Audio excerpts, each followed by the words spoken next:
Hence J. I'm going to talk about those that I don't give a fuck. Fuck him.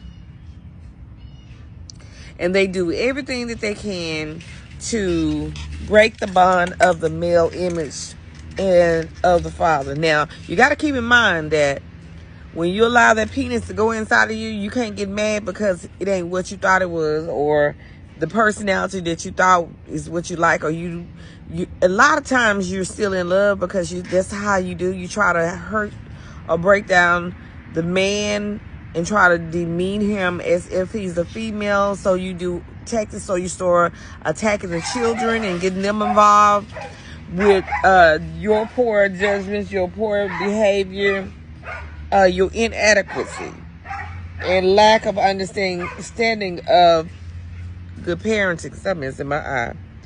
But anyway, I'm going to say this, and it's going to offend a lot of females, and it may offend some men too, because they may have found themselves in the crossroad of doing the same thing as well.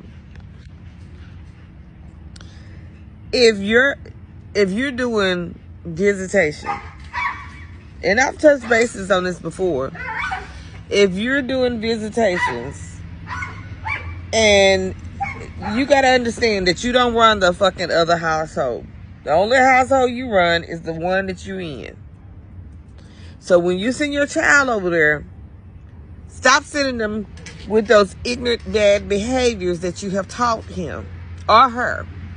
What I mean is, you despise the man so bad that you'll start dressing your child by your lover or your husband that's not their child, or you start being spiteful and start changing their hairstyle and their culture to another family's. When I say another family, meaning someone that's not genetically tied to your child and that father, the main father.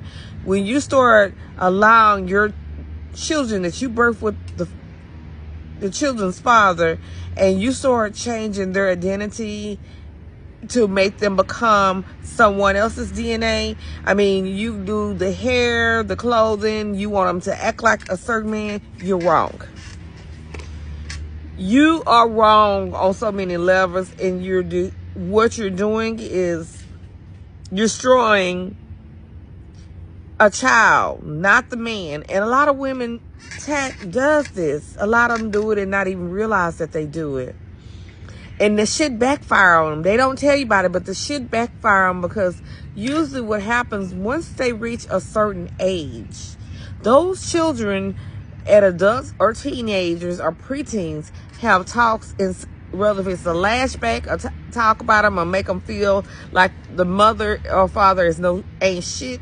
That's their rebellious period, but it's how they really feel, because you have controlled the whole relationship